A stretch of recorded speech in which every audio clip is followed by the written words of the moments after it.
तो चलिए दोस्तों, आज हम शुरुआत करने वाले हैं ग्रामर के सबसे इम्पोर्टेंट चैप्टर वर्ब की। अगर आपने इस चैप्टर को अच्छे से सीखा तो आप मान के चलिए ग्रामर के लगभग चैप्टर में आप कंट्रोल बना लेंगे, क्योंकि वर्ब का जो यूज़ है ग्रामर के सभी चैप्टर में किसी न किसी रूप में होता है। तो चलिए वीडियो की शुरुआत करते हैं। दोस्तों, आज के ये जो वर्ब चैप्टर है इसमें जो हम लोग पढ़ने वाले हैं, एक तो वर्ब के फॉर्म्स पढ़ेंगे, दूसरा हम लोग इंट्रो पढ़ेंगे जो वर्ब के टाइप्स है, कितने टाइप्स होते हैं उसका इंट्रो, तीसरा जितने भी टाइप हैं सब पे डिटेल स्टडी करेंगे, फिर कुछ क्वेश्चंस देखेंगे और देखेंगे कि किस तरह से इस चैप्टर को और क्या क्या आप कर सकते हैं अपनी तरफ से, वो मैं बताऊंगा कि जिससे कि आप इस चैप्टर को अपने कंट्रोल में लें, ताकि आपका पूरा ग्रामर आपके कंट्रोल में आ जाए। दोस्तों, यह है मेरा बायो। मेरा नाम रामकृष्ण है और मैं 2018 से मिनिस्ट्री ऑफ कम्युनिकेशन में पीए हूँ और मैंने बीएससी ऑनर्स किया है। करीबन 6 साल से मैं इंग्लिश पढ़ा रहा हूँ और मेरे जो वीडियोस हैं वो फोकस्ड होते हैं हिंदी मीडियम स्टूडेंट्स के लिए। तो चलिए वीडियो को शुरू करते हैं। देखिए दोस्तों, वर्ब एक ऐसा चीज़ है जिसके बिना कोई भी सेंटेंस नहीं बनता। हो सकता है आपके सेंटेंस में ग्रामर ना हो, नाउन ना हो, प्रोनाउन ना हो, एडजेक्टिव ना हो, कंजंक्शन ना हो, प्रीपोजिशन ना हो, कोई दिक्कत नहीं होगी। लेकिन अगर एक वर्ब नहीं हुआ, कौन सा वर्ब? Main verb. अगर आपके सेंटेंस में एक मेन वर्ब नहीं है तो वो सेंटेंस करेक्ट नहीं होगा। अगर सेंटेंस को करेक्ट करना है तो मस्ट है कि आपके सेंटेंस में एक मेन वर्ब चाहिए, एटलीस्ट एक तो होना ही चाहिए, एक से ज़्यादा कितना भी हो जाए। तो इस बात का आप ध्यान रखिए, एक बहुत इंपॉर्टेंट पॉइंट है कि अगर सेंटेंस को सही होना है तो एटलीस्ट वन मेन वर्ब होना चाहिए। बिना मेन वर्ब का कोई भी सेंटेंस सही नहीं होगा। आगे बढ़ते हैं। वर्ब कहते किसको हैं? दोस्तों, verb is a doing word. वह वर्ड जिससे किसी काम का पता चले, वह वर्ड जिससे किसी काम का पता चले उसे हम वर्ब कहते हैं। जैसे एज फॉर एग्जाम्पल राम एक व्यक्ति का नाम है या कोई काम है? काम नहीं है, इसलिए वर्ब नहीं है। जैसे रीड क्या है दोस्तों? किताब पढ़ना एक काम है, इसलिए हमारा क्या हो गया? वर्ब हो गया। जैसे प्ले, खेलना एक काम है, ये हमारा वर्ब है। जैसे डांस मतलब नाचना, ये एक काम है, ये हमारा क्या है? वर्ब है। तो वर्ब वो वर्ड होते हैं जिससे किसी काम होने का पता चले। देखिए कुछ एग्जांपल्स लेते हैं, यहाँ हमें ढूंढना है verb. Ram is playing. Ram क्या है दोस्तों? एक व्यक्ति का नाम है और नाम जो होता है वो नाउन होता है। राम क्या कर रहा है? खेल रहा है। खेलना क्या है दोस्तों? एक काम है, एक क्रिया है, इसलिए प्लेइंग जो है हमारा यहाँ पे वर्ब है। Rahul is going to market. Rahul एक व्यक्ति का नाम है, मार्केट एक जगह का नाम है, तो नाम जो होते हैं वो एक नाउन होता है। राहुल काम क्या कर रहा है? भाई मार्केट जाने का काम कर रहा है, इसलिए गोइंग हमारा क्या हो गया? वर्ब हो गया। Mohan is sleeping. मोहन क्या काम कर रहा है? मोहन सोने का काम कर रहा है। मोहन एक नाम है, नाउन, और सोने का काम यानी काम क्या हो रहा है? सोना, स्लीपिंग, तो यहाँ स्लीपिंग हमारा वर्ब है। I am a boy. आई में लड़का अब के लिए एक नाउन के लिए एक दूसरा वर्ड प्रयोग हुआ है। आई जो है प्रोनाउन है। बॉय एक जाति का नाम है, ये एक नाउन है। मैं एक लड़का हूँ, यहाँ क्या काम हो रहा है? जैसे मैं बात करूँ, राम इज प्लेइंग में खेलने का काम हो रहा है, आई एम अ बॉय में क्या काम हो रहा है? बता सकते हैं आप? नहीं। ऐसे सेंटेंसेस को, चूंकि आपको पता है आई एम बॉय बहुत ही सिंपल सेंटेंस है और आपको पता है ये सही है, लेकिन यहाँ गड़बड़ी क्या है? मैंने आपको कहा है कि बिना मेन वर्ब के एक सेंटेंस सही नहीं हो सकता है। सेंटेंस को सही करना है तो एटलीस्ट वन मेन वर्ब चाहिए। तो ऐसी दशा में जब कोई आपको मेन वर्ब की तरह नहीं दिखे, जैसे यहाँ पे प्लेइंग वर्ब था, इज हेल्पिंग वर्ब था या ऑक्सिलरी वर्ब था, प्लेइंग जो था मेन वर्ब था। यहाँ पे इज हेल्पिंग वर्ब होता है यानी सहायता करता है या ऑक्सिलरी वर्ब बोलते हैं। गोइंग क्या था? Main verb. मेन वर्ब मतलब वह शब्द जिससे काम का पता चले। इससे किसी काम का पता नहीं चल रहा है, काम का पता चल रहा है प्ले से। यहाँ स्लीपिंग से काम का पता चल रहा है, इज से पता नहीं चल रहा है। लेकिन इस सेंटेंस में वर्ब कहाँ गया दोस्तों? ये तो ऑक्सिलरी वर्ब ही है। तो ऐसी दशा में is, am, are, was, were, ये सब जो ऑक्सिलरी वर्ब होते हैं यही बन जाते हैं मेन वर्ब। ठीक है, ऐसे सेंटेंसेज में जहां मेन वर्ब ना हो तो वहां ऑक्सिलरी वर्ब किसका काम करता है? मेन वर्ब का। यानी यहाँ पे एम क्या है? ऑक्सिलरी वर्ब ना होके किसका काम कर रहा है? मेन वर्ब का। दोस्तों वर्ब के 5 फॉर्म होते हैं, V1, V2, V3, V4 और V5। V5 में दोस्तों याद रखिएगा SES का प्रयोग होता है। जहां भी आप देखेंगे SES दिखेगा आपको, ठीक है।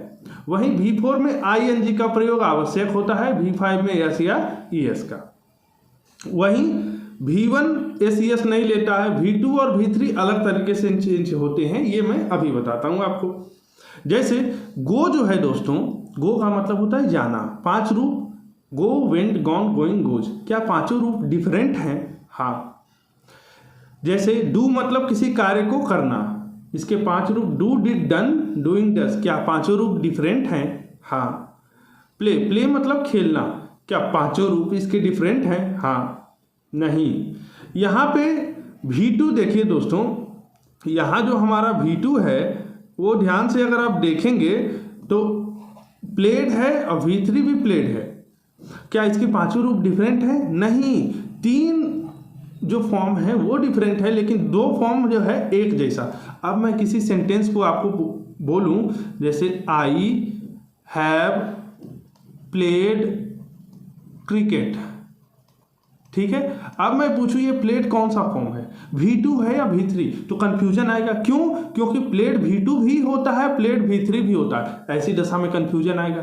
तो हमें दोस्तों ये कंफ्यूजन क्लियर करना है। जैसे रन वाले फॉर्म को देखें, रन, रैन, रन, V1 और V3 सेम है तो कंफ्यूजन आ सकता है। जैसे पुट की मैं बात करूं, V1, V2, V3 तीनों सेम है, कंफ्यूजन आ सकता है। क्या V4 और V5 में कंफ्यूजन आएगा? नहीं आएगा, क्योंकि V4 में ING, V5 में क्या लगा रहता है? SES। लेकिन V1, V2, V3 में तो आ जाएगा। तो इसी चीज को हमें इस पार्ट में क्लियर करना है। देखते हैं। देखिए दोस्तों, सेंटेंस में एक ऑक्सिलरी वर्ब भी होता है, एक मेन वर्ब भी। जहां मेन वर्ब आवश्यक है, किसी भी सेंटेंस में मेन वर्ब का आवश्यक आना, एटलीस्ट 1 मेन वर्ब आना चाहिए, ये मैंने आपको बता दिया है। तो ऑक्सिलरी वर्ब क्या होते हैं, मेन वर्ब क्या होते हैं? जैसे राजू इज गोइंग देयर। अब यहां देखिए राजू क्या काम कर रहा है? जाने का। ये जो ये शब्द है जाने का काम, जाना मतलब गो, यानी कि जिस शब्द से काम होने का पता चले वो शब्द करेगा मेन वर्ब, और उसको जो हेल्प कर रहा है is, am, are, was, were, ये सारे होते हैं हेल्पिंग वर्ब। एक बात याद रखिएगा दोस्तों, अगर मैं आपसे पूछूं वर्ब फॉर्म किसका होता है, ऑक्सिलरी वर्ब का होता है या मेन वर्ब का होता है, तो हम कहेंगे जैसे राजू इज प्लेइंग। अब यहां मैं आपसे पूछूं कि राजू इज प्लेइंग में प्लेइंग कौन सा मेन वर्ब है, तो दोस्तों प्लेइंग में ING लगा हुआ है, इसलिए कौन सा है? V4 है। इसका कौन सा मेन वर्ब फॉर्म होगा? कोई वर्ब फॉर्म नहीं होगा। क्यों? इस क्या है? Auxiliary verb. ऑक्सिलरी वर्ब का कोई मेन फॉर्म नहीं होता है। ऑक्सिलरी वर्ब का कोई फॉर्म नहीं होता है। फॉर्म किसका होता है? मेन वर्ब का। लेकिन मैं आपसे कहूं Raju is a good boy, आप बताइए यहां कोई काम हो रहा है क्या? नहीं हो रहा है। जब काम नहीं है, ऐसी दशा में इज ऑक्सिलरी वर्ब का काम करेगा या मेन वर्ब का? तो मेन वर्ब का। अगर ये मेन वर्ब है, लास्ट में क्या लगा है? यस या ES, तो ये वर्ब का कौन सा रूप हो जाएगा? 5th form. तो समझ में आया, इज जब ऑक्सिलरी वर्ब का काम करेगा तो उसका कोई फॉर्म नहीं, लेकिन वही मेन वर्ब का काम करे तो उसका फॉर्म होगा। देखिए दोस्तों, V1, V2, V3, V4, V5 ये 5 फॉर्म है। इसमें एक क्वालिटी है V2 और V5 में,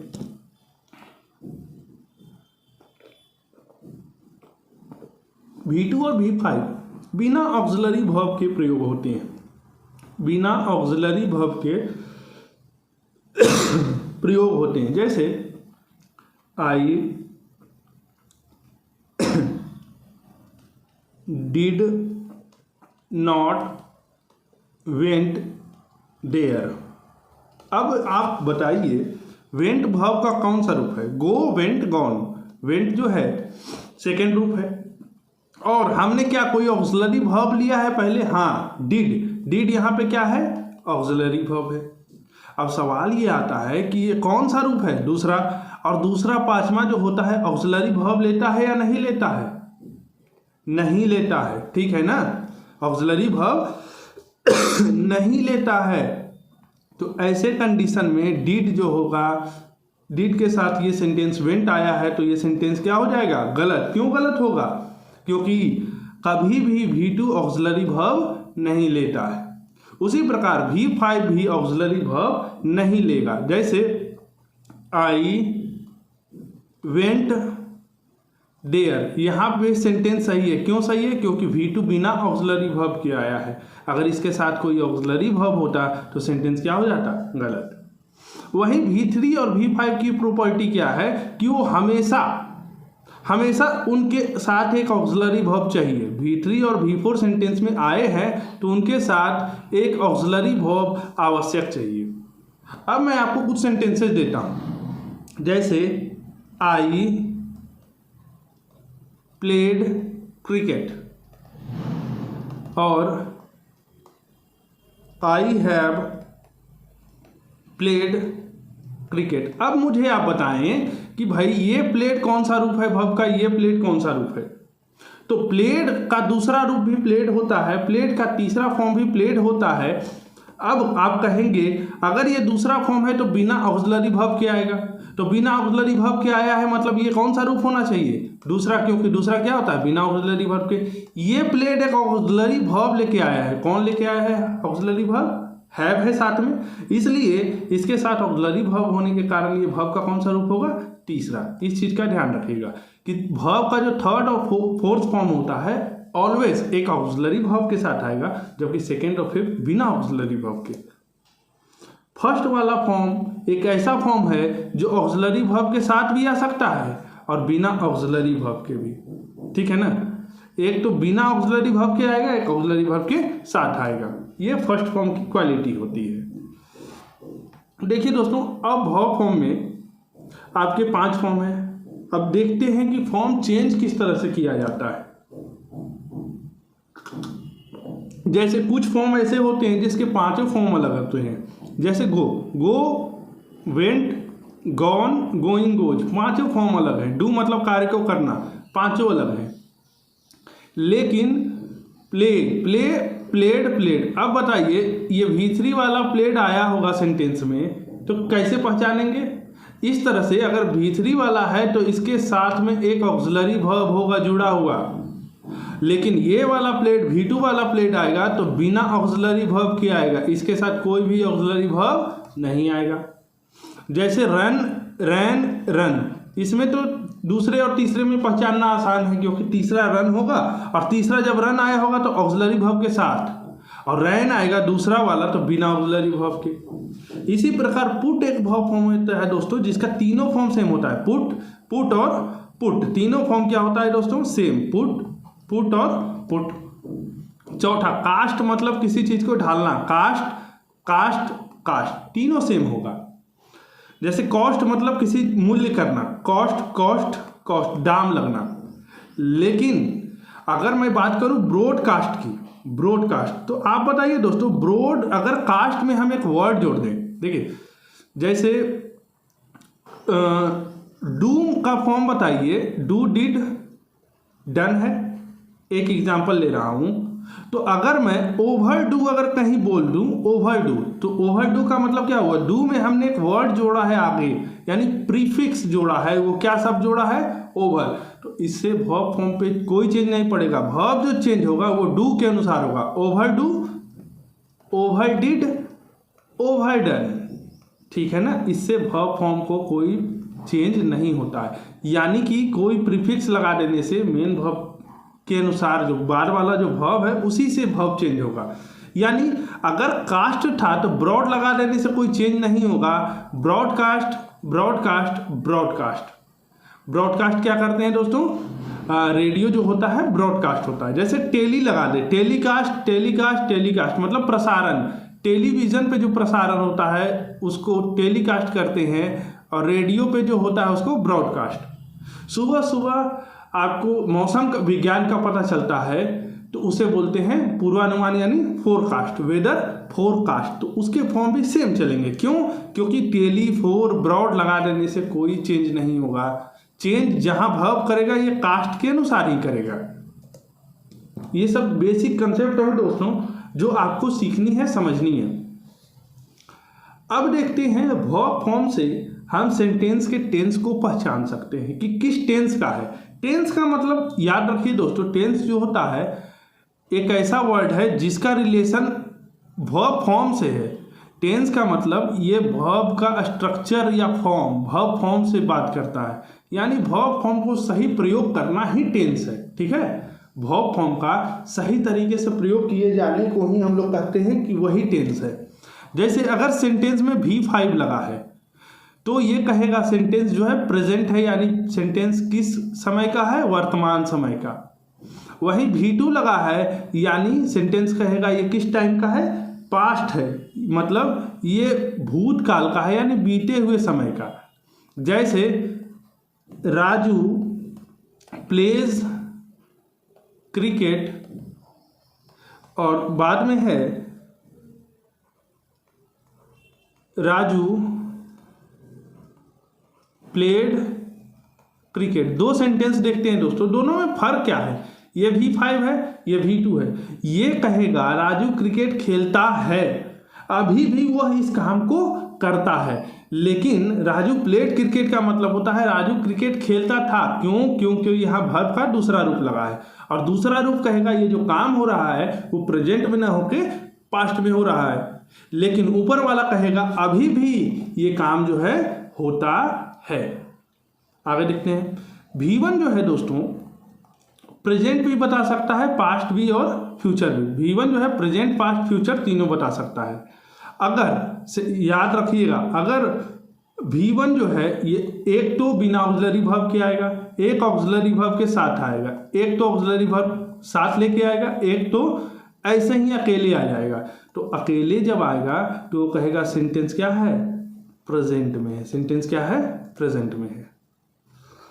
अब देखिए V3 जो है दोस्तों ये कहता है परफेक्ट, और V4 कहता है कंटिन्यूअस। V4 कहता है कार्य जो है जारी है, और जब काम अभी चल ही रहा हो तो कहेंगे काम कंप्लीट है कि इनकम्प्लीट है। अगर कोई काम अभी जारी है, चल रहा है, तो वो काम कंप्लीट है कि इनकम्प्लीट, तो हम कहेंगे काम इनकम्प्लीट है, यानी वो अपूर्णता दर्शाता है। ठीक है, लेकिन काम परफेक्ट है। परफेक्ट का मतलब काम जो है, कार्य जो है पूर्ण हो गया है, यानी काम जो है, वर्क जो है कंप्लीट है।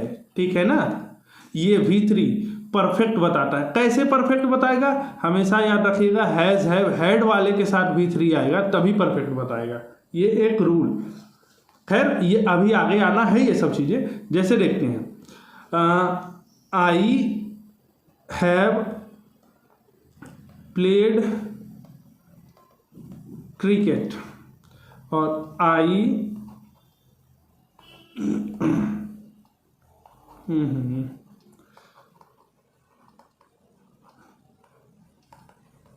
देखिए आई हैव प्लेड क्रिकेट मतलब मैंने क्रिकेट खेल लिया है, मतलब मैं क्रिकेट खेल के समाप्त करके आके बैठ गया। लेकिन आई एम प्लेइंग क्रिकेट का मतलब मैं अभी भी उस काम को कर रहा हूँ, यानी ये जो दिखा रहा है, ये जो काम है ये है इनकम्प्लीट, और ऊपर वाला काम क्या है, कंप्लीट। अब देखिए V1 का प्रयोग प्रेजेंट, पास्ट, फ्यूचर में तीनों में होता है। कैसे पता करेंगे? अगर V1 बिना ऑक्सिलरी वर्ब के आया है तो ये कहेगा सेंटेंस कहाँ है, प्रेजेंट में। अगर ऑक्सिलरी वर्ब के साथ आया है V1, ठीक है ना, ऑक्सिलरी वर्ब के साथ आया है तो ये पास्ट भी बता सकता है और ये फ्यूचर भी बता सकता है। कैसे? जो ऑक्सिलरी वर्ब है अगर वो पास्ट का है तो पास्ट बताएगा, अगर वो फ्यूचर का है तो वो फ्यूचर बताएगा। ये चीज़ें हम आगे देखेंगे। अब देखते हैं दोस्तों, कुछ वर्ब फॉर्म्स ऐसे होते हैं जो आपको कंफ्यूज कर सकते हैं। वर्ब फॉर्म का दो मीनिंग होता है, मान लीजिए किसी किसी वर्ड के दो मीनिंग है। अब एक मीनिंग को पकड़ के अगर वर्ब फॉर्म बना रहे हैं तो वर्ब फॉर्म अलग बन रहा है, दूसरे मीनिंग को पकड़ के बना रहे हैं तो अलग बन रहा है। जैसे एग्जाम्पल के लिए देखिए, बियर का दो मतलब होता है, एक होता है जन्म देना, दूसरा होता है सहना या बर्दाश्त करना। अगर व्यक्ति का जन्म देना अर्थ है तो यहाँ पर ध्यान से देखिएगा, इसके जो वर्ब फॉर्म्स हैं कुछ इस तरह से बनते हैं। जैसे बियर का बोर और बॉर्न, बियर मतलब जन्म देना, बोर और बॉर्न अगर किसी चीज को सहना, बर्दाश्त करना ऐसे मीनिंग है तो बियर का बोर और बॉर्न। लेकिन इस बॉर्न के अंदर लास्ट में क्या लगा हुआ है? ई लगा हुआ है। दोनों के वर्ब फॉर्म में 2 पॉइंट तक तो सेम है, लेकिन तीसरे में क्या हो गया? चेंज हो गया। एक क्वेश्चन देखते हैं, एसएससी का आया हुआ है कि किस प्रकार से क्वेश्चंस आते हैं। He was born, he was born कहाँ जन्मा था? Poor parents. He was born कहाँ? पुअर पेरेंट्स, मतलब गरीब या पैसे से कमजोर परिवार ने उसे क्या है? जन्म दिया है या बर्दाश्त किया है। ऐसा ही कुछ सेंस होगा। बियर मतलब 2 ही सेंस हो सकता है, या तो जन्म देना या तो बर्दाश्त करना। ब्राउटअप का मतलब होता है दोस्तों पालन पोषण, और एफ्लुएंट का मतलब होता है पैसे वाला, समृद्ध। ठीक है ना।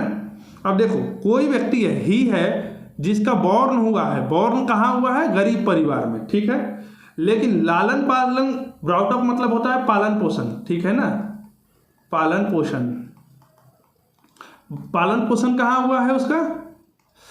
अमीर परिवार में। यानी उसने, अब मतलब क्या है? उसने गरीब परिवार में जन्म लिया और पला बढ़ा कहाँ? अमीर परिवार में। या उसका मतलब ऐसा है, उसने गरीब परिवार में बर्दाश्त हुआ, उसने गरीब परिवार में सहा और बड़ा हुआ अमीर परिवार में। तो सेंस जो है ये वाला गलत है, क्योंकि यहाँ बॉर्ने का मतलब है बर्दाश्त करना या सहना। यहाँ सही मीनिंग क्या होना चाहिए था? जन्म होना। और जन्म होने मतलब यहाँ तीसरा रूप लगना है। तीसरा क्यों लगना है? यहाँ पे कौन सा है? ऑक्सिलरी वर्ब है। ऑक्सिलरी वर्ब तीसरा लेगा। यहाँ देखिए, तो यहाँ पे हो जाएगा हमारा ही वॉज बॉर्न।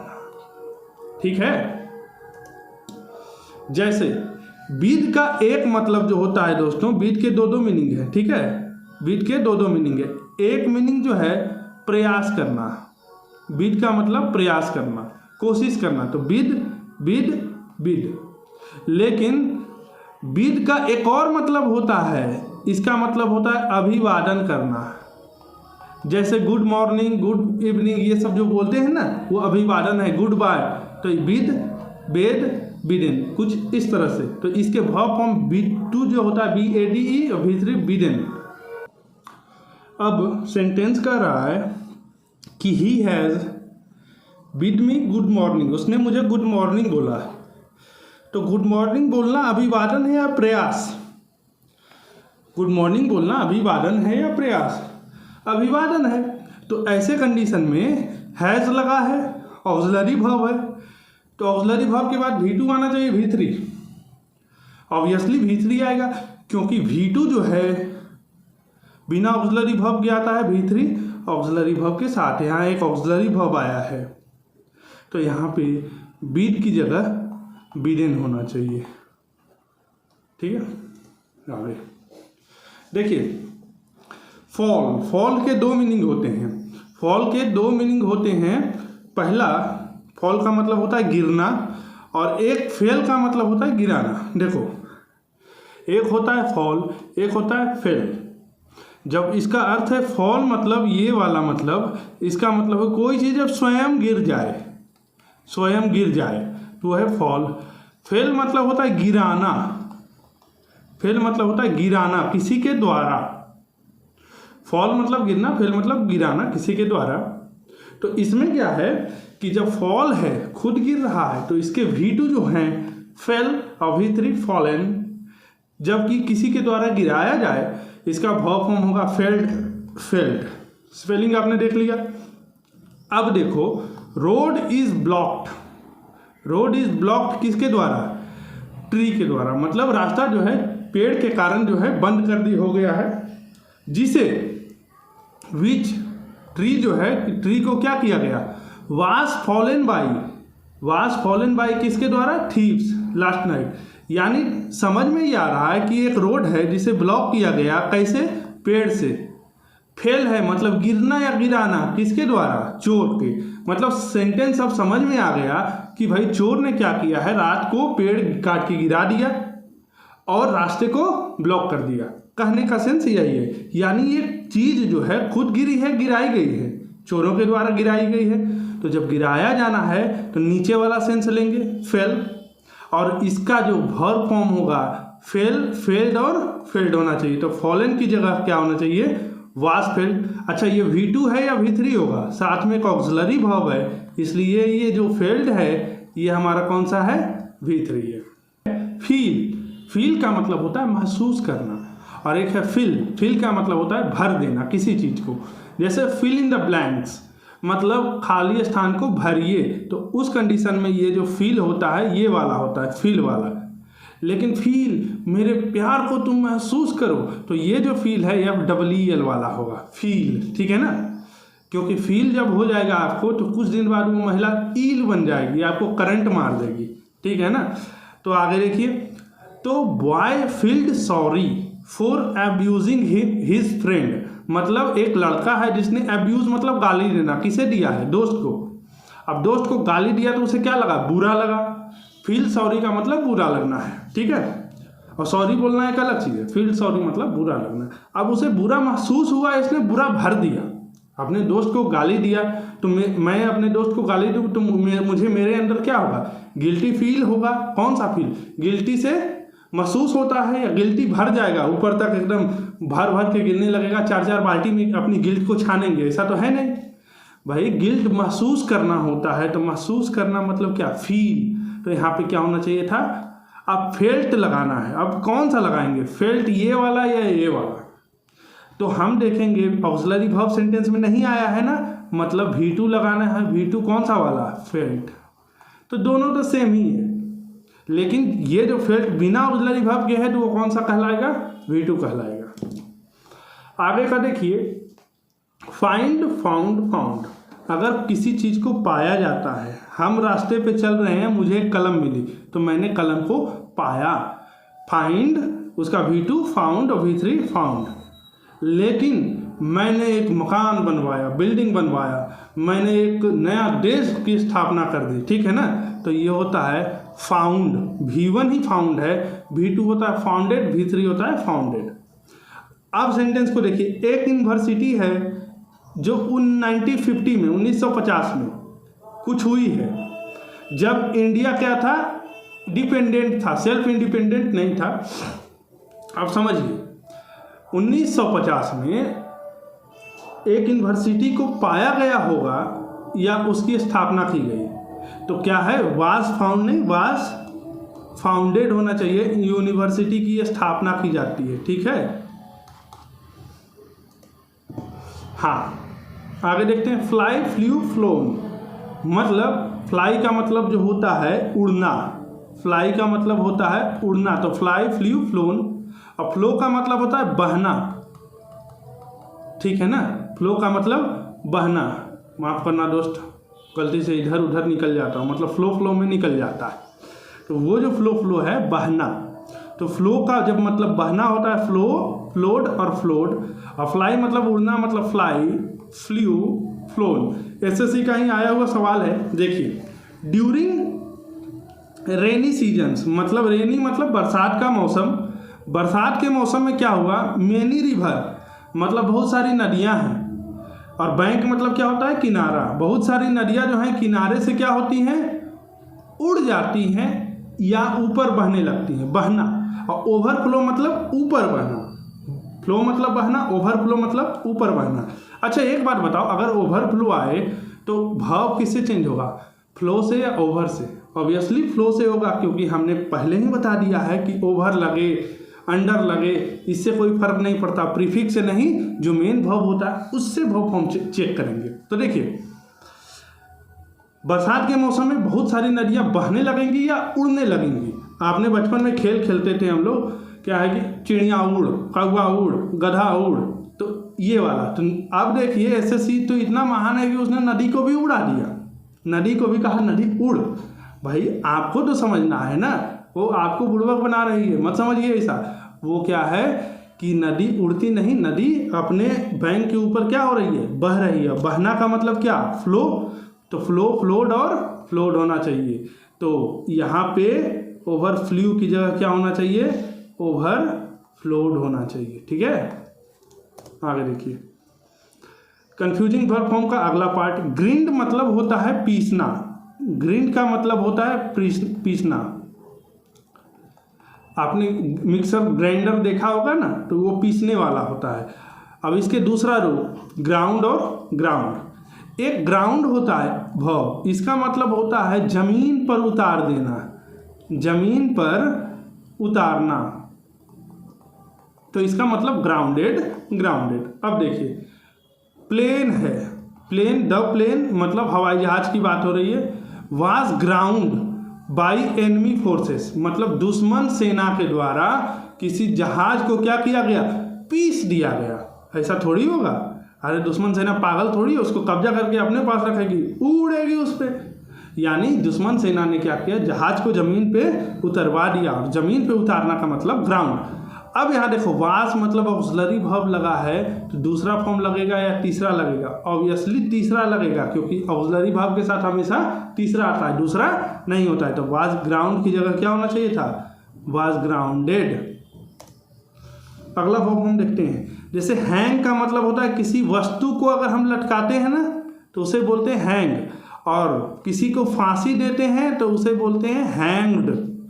अब बीइंग इंडल्ज का मतलब सम्मिलित होना। इन अ हीनस क्राइम मतलब घृणित, क्राइम का मतलब अपराध। देखो बीइंग इंडल्ज मतलब सम्मिलित होना, कहाँ सम्मिलित होना, हीनस क्राइम मतलब घृणित अपराध में, बहुत गंदा काम किया है किसी ने, उसमें वो शामिल है, तो उसे क्या किया जाएगा, ऑर्डर कर दिया गया। क्या ऑर्डर करने का, हंग का मतलब क्या होता है, लटकाना, उसे लटकाया जाएगा या फांसी देंगे। अगर हमने कोई बहुत बड़ा अपराध किया है तो हमें क्या मिलेगी, फांसी मिलेगी, या हमें लैंप पोस्ट पर टांग दिया जाएगा, ऐसा तो नहीं है, हमें क्या दी जाएगी, फांसी। और फांसी में क्या हो जाएगा, हैंग्ड लगाएंगे, V2 वाला या V3 वाला। यहाँ देखो बी एक ऑक्सिलरी वर्ब है दोस्तों, बी एक ऑक्सिलरी वर्ब है, आगे पार्ट में आप समझ जाएंगे पूरी चीज़ों को। तो टू बी हैंग्ड होना चाहिए, क्यों, क्योंकि यहाँ पे एक ऑक्सिलरी वर्ब के बाद V2 लगता है या V3, ऑब्वियसली V3 लगेगा, तो यहाँ पे क्या हो जाएगा हमारा, हैंग्ड। आगे देखते हैं, लाई के 3 रूप होते हैं। एक लाई मतलब होता है आराम करना, तो इसका वर्ब फॉर्म लाई, लेन। एक लाई का मतलब होता है झूठ बोलना, झूठ बोले कौआ काटे, ठीक है, झूठ बोलना मतलब लाई। V2 जो है सो लाइड है और V3 क्या है, लाइड है। एक होता है ले का मतलब होता है किसी चीज को बिछाना, मतलब किसी चीज को बिछा देना, कोई वस्तु है या उसे जमीन पे डाल देना, तो उसे कहते हैं ले। तो ऐसी चीजों को, ठीक है, डाल देना। तो अब वर्ब फॉर्म ले, डालना या बिछाना का लेड, या ले आईडी या ले आईडी। एक बात और ध्यान रखिए, लाई का जो फोर्थ फॉर्म होता है LYING होता है, स्पेलिंग ध्यान दीजिएगा। देखिए he lied on grass for hours enjoying the cool breeze. कोई व्यक्ति है ही, कहाँ है भाई, घास पे, कितने देर तक, घंटों तक क्या कर रहा है, इंजॉय कर रहा है, किस चीज़ को, ठंड, ब्रिज मतलब हवा, कूल मतलब ठंडा। कोई आदमी घास पे घंटों तक ठंडा हवा का एंजॉय कर रहा है, ठंडे हवा को, तो इसका मतलब क्या हुआ, वो खुद को बिछा दिया या घास पे लेट के आराम कर रहा है ठंडी हवा के साथ।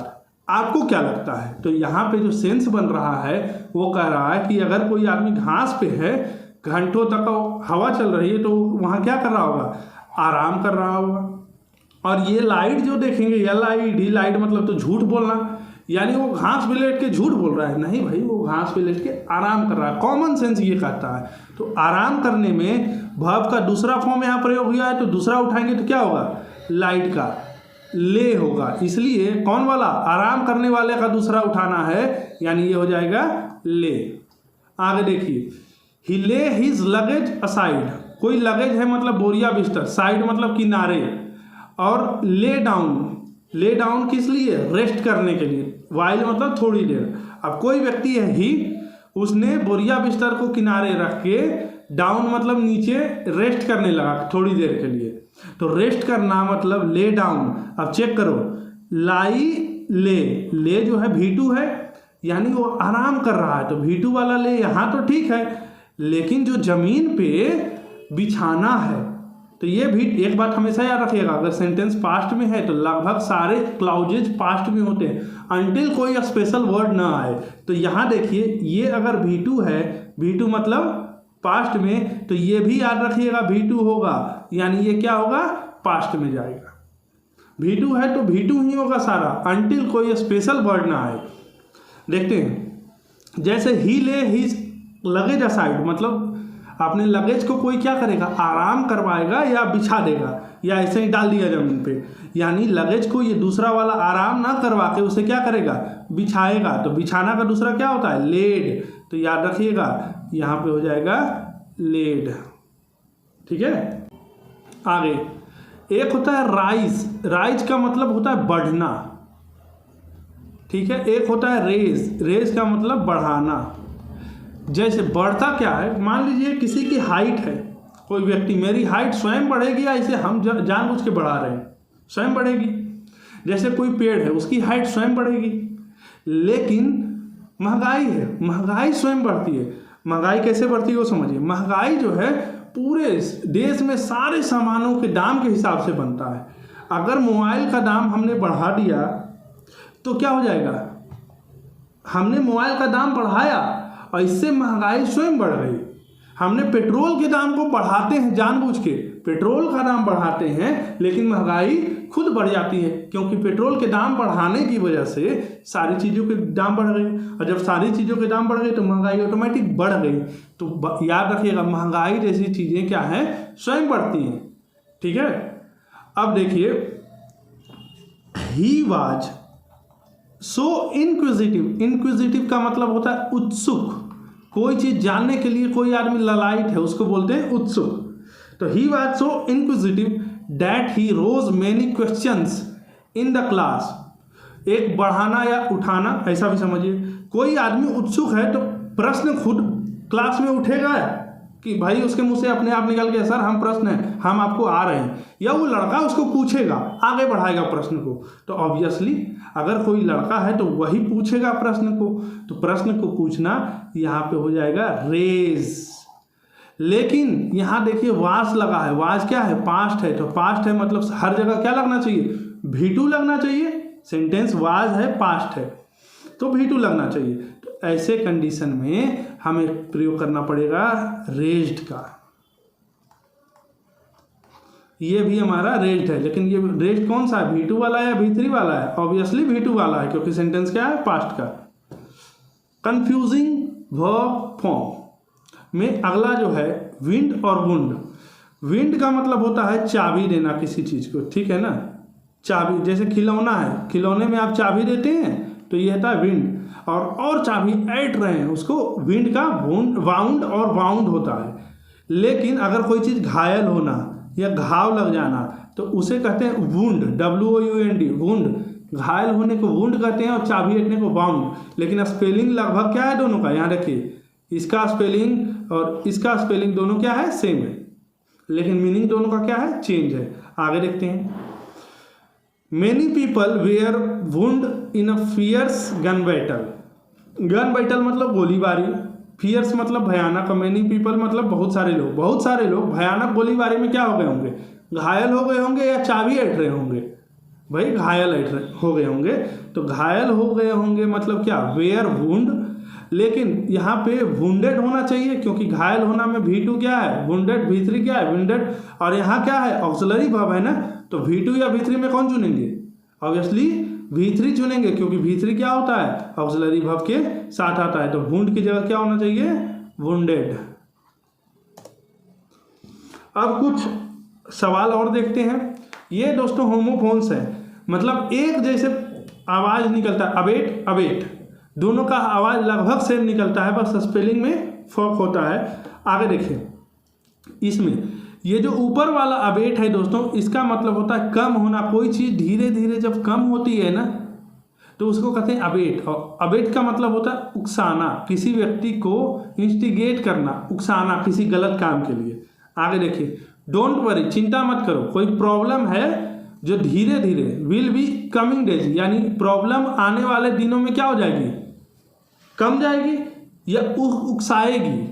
प्रॉब्लम थोड़ी उकसाती है, उकसाने का काम क्या करता है, आदमी करता है। तो ऐसा चिंता मत करो, समस्या जो है आने वाले समय में क्या होगी, और बढ़ेगी। अगर समस्या बढ़ेगी तो चिंता मत क्यों करो भाई, चिंता करो ना, लेकिन समस्या कम होगी इसलिए चिंता मत करो। यहाँ क्या लिखा है, डोंट वरी मतलब चिंता मत करो, मतलब समस्या क्या होगी आने वाले दिनों में, कमेगी। तो कमेगी मतलब क्या, अबेट, ये वाला अबेट ना, तो विल बी अबेटिंग, समझे। अगला है अडेप्ट। अडेप्ट का मतलब होता है अनुकूलित करना, यानी अनुकूलन। मतलब किसी चीज के अनुसार, मौसम के अनुसार, परिस्थिति के अनुसार स्वयं को ढालना, इसे कहते हैं अनुकूलन यानी अडेप्ट। एक होता है अडॉप्ट, ठीक है, ये है दोस्तों अडॉप्ट। ये अडॉप्ट का मतलब होता है गोद लेना किसी चीज को, ठीक है ना, किसी चीज को गोद लेना या किसी सिद्धांत को मान लेना, उसे भी बोलते हैं अडॉप्ट। और एक है अडेप्ट। अडेप्ट का मतलब होता है कुशल। 3 वर्ड है। अब देखिए, we must adopt our self to changing circumstances, मतलब बदलती परिस्थितियों को क्या कर ले, गोद ले लें, नहीं, बदलती परिस्थितियों के अनुसार स्वयं को ढाल दें, अनुकूलित कर दें। तो क्या होना चाहिए, अडेप्ट होना चाहिए, ठीक है ना। अडेप्ट मतलब ढालना, DAPT वाला। एक है एश्योर। देखो, एश्योर का मतलब होता है आश्वासन देना,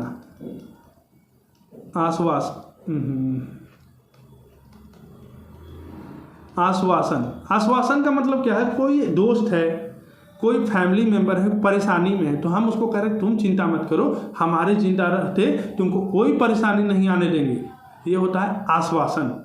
सुनिश्चित करना इंश्योर का मतलब होता है। देखिए, इस इंश्योर का मतलब होता है सुनिश्चित करना, ठीक है ना। सुनिश्चित क्या होता है भाई, एक बार फिर से चेक करना, इसी को कहते हैं सुनिश्चित हो जाना। मतलब एक बार बढ़िया से देख लो, नहीं तो फिर मौका हम नहीं देंगे, इसी को कहते हैं सुनिश्चित होना। और इंश्योर का मतलब होता है बीमा करना। भाई पॉलिसी ले लीजिए ना सर 10 लाख की, यानी बीमा। तो काइंडली खाली स्थान that all documents are genuine, सारे डॉक्यूमेंट्स जो हैं सही हैं, एक बार फिर से चेक कर लो, सुनिश्चित कर लो, या हम तुमको आश्वासन देते हैं कोई दिक्कत नहीं होगा। भाई डॉक्यूमेंट सही हैं, ये चेक किया जाना है। सेंस क्या कहता है, दिमाग क्या कहता है, डॉक्यूमेंट खराब है कि सही है, ये क्या करेंगे हम लोग, चेक करेंगे। तो यहाँ क्या होना चाहिए, वी मस्ट काइंडली इंश्योर होना चाहिए, ENSURE, इंश्योर, ठीक है। खाली आई blank you that I will always with you, मतलब मैं हमेशा तुम्हारे साथ हूँ। हम तुमको ये क्या दे रहे हैं, आश्वासन दे रहे हैं, या हम तुमको ये बीमा दे रहे हैं, नहीं, हम तुमको आश्वासन देते हैं, हम तुमको भरोसा दिलाते हैं। I will always with you, मतलब मैं तुम्हारे साथ हमेशा रहूँगा। मतलब यहाँ क्या होना चाहिए, assure, I assure you. He was खाली स्थान ऑफ ₹10 लाख। अब 10 लाख रुपए का उसने क्या करवाया होगा, आश्वासन या सुनिश्चित, नहीं, 10 लाख का क्या करवाया, बीमा। तो ही वाज इंश्योर्ड होना चाहिए। क्यों होना चाहिए, क्योंकि वाज लगा है, वाज है मतलब भीतरी लेगा। दोस्तों एक है अडोर और दूसरा है अडॉर्न। अडोर का मतलब होता है पसंद करना। अडोर का मतलब किसी चीज को पसंद करना। अडॉर्न का मतलब होता है सजाना, सजाना। अब देखो, गवर्नर, ये बैंक पीओ का क्वेश्चन है, governor has a good collection. Governor के पास अच्छा सारा कलेक्शन है, बहुत सारी चीज़ों का एक संग्रह है, कलेक्शन है। किस चीज़ का, पेंटिंग। और adorning the walls of Raj Bhavan, तो गवर्नर के पास बहुत सारी पेंटिंग है जो राजभवन की दीवारों को पसंद करते हैं। भाई पेंटिंग पसंद करेगी, पेंटिंग जीवित व्यक्ति पसंद करना या नापसंद करेगा, निर्जीव जो पेंटिंग है दीवारों को क्या करती है, सजाती है ना। तो अडोरिंग द वॉल नहीं होना चाहिए था, एडोर्निंग द वॉल होना चाहिए था, ADORNING। बोरो का मतलब दोस्तों उधार लेना, और लेंड मतलब उधार देना। सीज का मतलब होता है दोस्तों रोक देना या रुक जाना, सीज का मतलब रोकना या रुकना, और इस सीज का मतलब होता है जब्त कर देना। ठीक है, सीज का मतलब जब्त करना। जैसे कोई स्मगलर है, उसने गांजा का स्मगलिंग करा है, पुलिस आए उसे क्या कर लेगी, जब्त कर लेगी, सीज कर लेगी। तो देखो इंजीनियर है, एक इंजीनियर है जिसने काम को क्या किया होगा। ठीक, अब देखो बिकॉज, क्यों भाई, क्योंकि ऑल द फॉल्टी मटेरियल, खराब सामान जो है उसको क्या कर लिया गया, कुछ कर लिया गया, किसके द्वारा, क्वालिटी चेकिंग टीम। अब क्वालिटी चेक करने वाली टीम आई तो खराब सामान को क्या कर लेगी, वो अपने पास रोक देगी या जब्त कर लेगी। तो जब्त कर लेगी तो खराब सामान को सीज किया गया, SEIZED, सीज्ड। और जब सारा सामान जब्त हो जाएगा तो इंजीनियर क्या कर देगा, काम को रोक देगा, यानी कि उसको क्या करेगा, सीज्ड, CEASED, सीज्ड। आगे देखिए, एक है फैसिलिटेट, एक है फेलिसिटेट।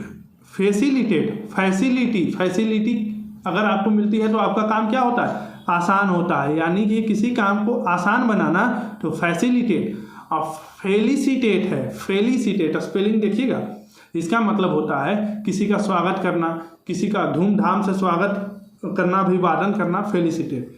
गैम्बल का मतलब जुआ खेलना, और गैम्बोल नीचे वाला, इसका मतलब उछल कूद करना। तो बच्चे क्या करेंगे, उछल कूद करेंगे, बुरे लोग क्या करेंगे, जुआ खेलेंगे। ऊपर वाला ह्यू का मतलब होता है टुकड़े टुकड़े करना, ठीक है। नीचे वाले ह्यू का मतलब होता है रंग। होस्ट का मतलब होता है आयोजन करना, ठीक है। किसी चीज़ का आयोजन का जिम्मेदारी हमारे पास है, हम मंच पे जाके बोल रहे हैं तो उसे बोलते हैं होस्टिंग। और इस होस्ट HOIST, इसका मतलब होता है फहराना। रस्सी के सहारे झंडे को जब नीचे से ऊपर ले जाते हैं, इसे बोलते हैं फहराना, ध्वजारोहण।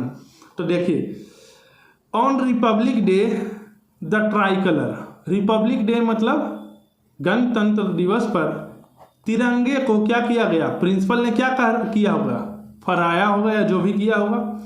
एट आवर स्कूल, यानी तिरंगे को हमारे स्कूल में क्या करते हैं, फहराया है प्रिंसिपल ने। तो तिरंगे की मेजबानी की है, तिरंगा जी आ रहे हैं, नमस्कार तिरंगा जी आइए आइए, ऐसा तो नहीं है।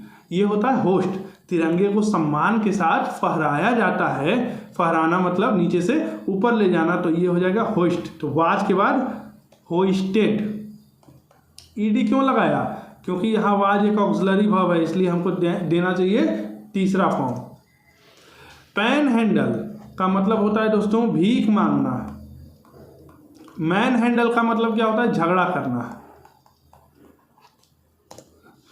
एक होता है प्रोसिक्यूट, नीचे वाला, एक होता है परसिक्यूट। तो प्रोसिक्यूट का मतलब होता है मुकदमा चलाना लीगल तरीके से। परसिक्यूट का मतलब होता है धर्म के कारण किसी पर अत्याचार। एक होता है दोस्तों लूज का मतलब होता है ढीला। लूज का मतलब होता है ढीला, और इस लूज का मतलब होता है खोना, किसी चीज को खो देना। और इस लूज का मतलब होता है हानि। अगर किसी का बिजनेस में रुपया डूब गया तो लॉस, हानि। मैच हार गई, YELLOW लॉस। और क्या है, लूज का मतलब ढीला। तो आई कीप माई कूल का मतलब धैर्य रखना, शांत बने रहना। तो कीप माई कूल का मतलब होता है शांत रहना। मैंने शांत रहा, धीरज रखा। एंड नेवर लूज टेम्पर का मतलब होता है आपा खोना। टेम्पर मतलब होता है आपा, तो नेवर लूज टेम्पर, और कभी आपा नहीं खोया। इवन वेन प्रोवोक्ड मतलब उकसाना, लोग हमें उकसाते गए फिर भी मैंने धीरज रखा और आपा नहीं खोया। तो खोया मतलब खोना, क्या हो जाएगा, लॉस ना। तो never loss my temper, lose, ये वाला होना चाहिए, ठीक है। तो दोस्तों ये थी आज के क्लास में, बस इतना ही। तो मिलते हैं अगले वीडियो में। अगर आपको वीडियो अच्छी लगी हो तो शेयर करें, सब्सक्राइब करें चैनल को, वीडियो को लाइक करें, अपने ग्रुप में शेयर करें, और कोई भी प्रश्न हो तो वो कमेंट में आप जरूर पूछें। तो तब तक के लिए बाय बाय।